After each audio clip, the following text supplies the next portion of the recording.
Maybe you've decided that this is the year you want to get rid of all your debt or reduce it significantly. What now?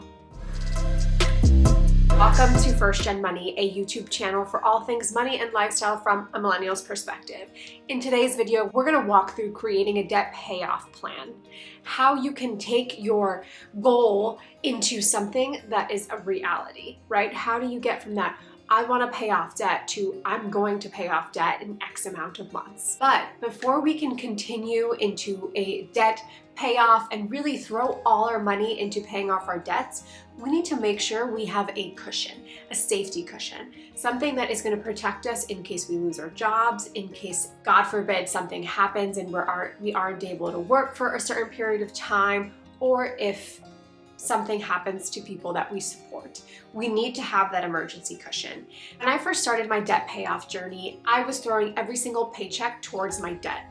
And this became me living on a paycheck to paycheck lifestyle. Everything I had, I was throwing on into debt, and I didn't create an emergency cushion for myself. And I thought I didn't need it. I was living at home with my parents, that I didn't have any major expenses, but what would have happened had I lost my job or if something came up with my parents' jobs? I did not have that emergency cushion to help us in a situation if something were to arise. Fortunately for me, that I never needed to have an emergency cushion because nothing came up. When I started realizing that the place where I was experiencing high turnover, I decided I needed to have an emergency cushion. I could no longer just throw everything into my debt without focusing on what would happen to me if that paycheck that was coming in regularly just completely stopped. Because if it did, I would have resorted to using credit cards.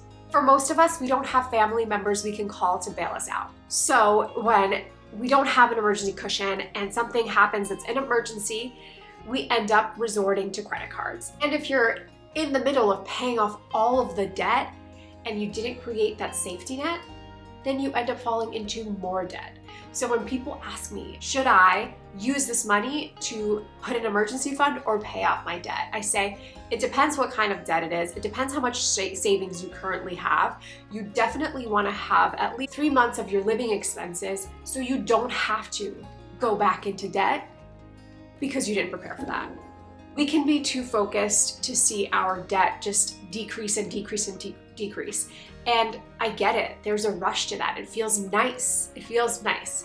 But don't put future you in financial instability because you have this goal of paying off your debt immediately. I don't care if you pay off your debt in a crazy timeline if you just go back into debt right away. And so before you jump into this game plan, make sure that you have that safety net for yourself. So we check that off, and now we can go into the steps of creating a debt payoff plan for yourself. The first thing you're going to want to do is to write down all of your debts.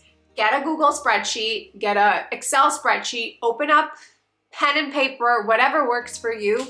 Write down every debt that you have, the interest rate, the balance, your minimum payment, and categorize that type of debt. Is it a student loan debt? Is it a credit card? Is it an auto loan? What type of debt is it? I know this could be a little hard at first because you probably haven't seen all your debts lined up together. You've never seen that total number, and it could be something hard to get over, but it's an important step because it'll help you understand how to rank them, what should be a priority, what you want to focus on. So it's scary and it might be hard to look at, but in order to reach that next level in your financial story, in your money story, you really need to look at those numbers and be real with yourself about them. And this helps us with what we're doing in number 2, which is ranking the debt. And I don't mean ranking your favorite as what kind of debt brought you the most joy. No, we're not talking about that kind of ranking.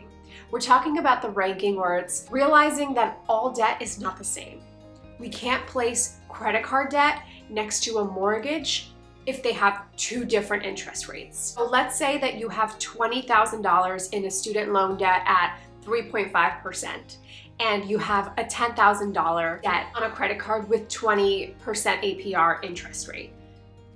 These two, while you might be thinking the student loan, I owe more on the student loan debt, it's the priority because I own more, really it's the credit card debt because of that interest rate that you're paying, that APR.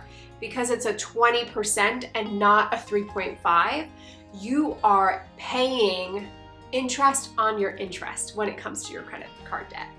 Your student loan debt most likely is simple interest. So the interest isn't getting added on your principal and your interest. It's just getting added on your principal balance. Whereas with a credit card, they will charge you on the total after the interest. So it's like the opposite of compounding interest. It's the negative compounding interest. And so when we're thinking about ranking, it should be looking at two things: the interest rate on the debts and the total amounts owed. If you have two debts that are pretty similar, then I would recommend using a loan interest calculator, which will calculate how much you'll pay in interest over time in that loan. And I will share that in the description, but it's important to note that these calculators aren't the end-all be-all. They have limitations. Their limitations are more of the simple debt type of calculator. So it's not going to be calculating maybe your credit card precisely, because it's not taking into account that your credit card will charge you for the interest. After you've calculated that, you really want to go through each debt and realize what is the most expensive debt that you are carrying. And that's the one that you want to get rid of. And this goes into number 3, which is once you've ranked your debts, you want to figure out how to tackle them. How are you going to tackle your debts? And of course, this is if you have more than one debt. If you just have one loan, one student loan, and that's all you have, then like you're not comparing this, you're not ranking it, because that's the one thing that you want to focus on. And if that's the case, I have a whole video for you that should be on how you should tackle your financial priorities. But if you have more than one debt that you're looking at, then you want to figure out if you do the snowball method, if you do the avalanche method, what are those methods and which one is best for you. This is all personal. Personal finance is personal, but I want to explain each one to you. So the snowball method is you start out with the smallest debt you have in terms of your balance. What is that small balance? What debt is that? Regardless of what the interest rate is, we're looking at the smallest balance.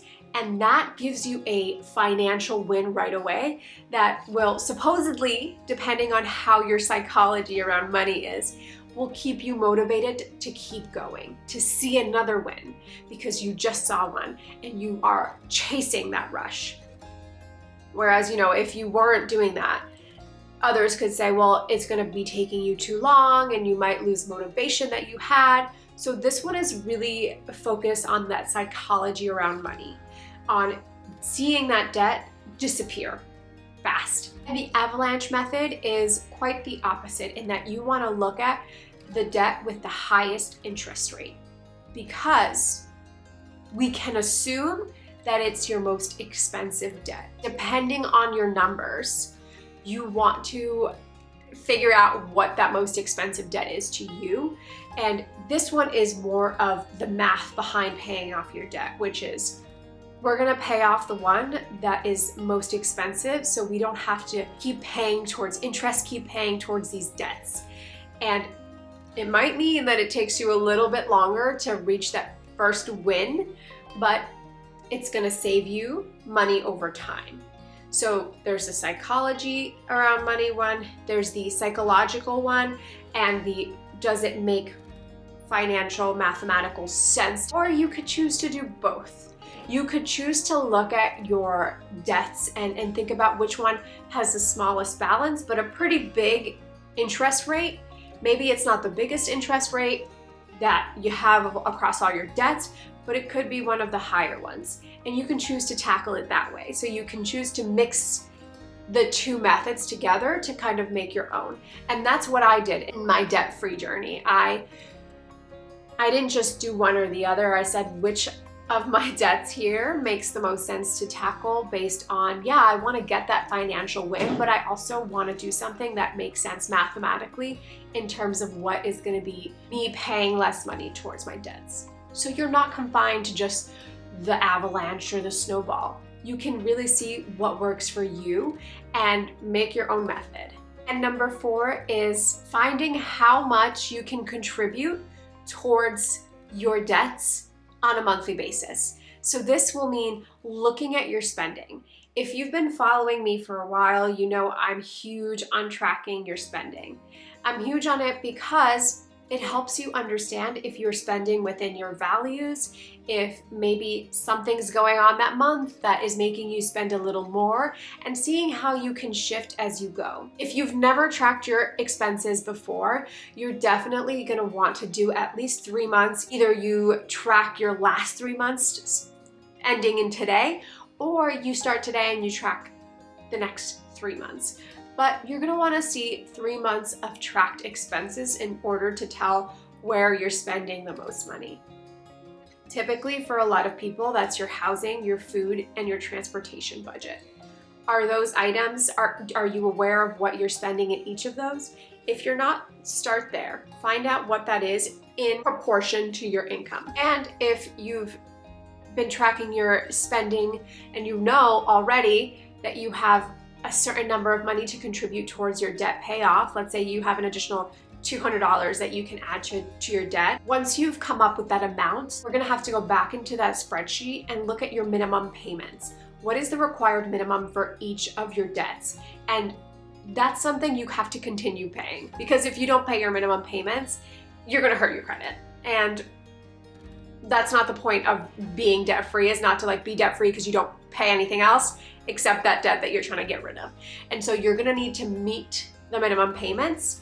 And then just depending on how you've ranked the debts, the first one that you wanna focus on, your number 1 debt, is gonna be the one you throw your $200 towards every month. And then when that's done, you're gonna throw the $200 on your second ranked debt. So on and so on and so on.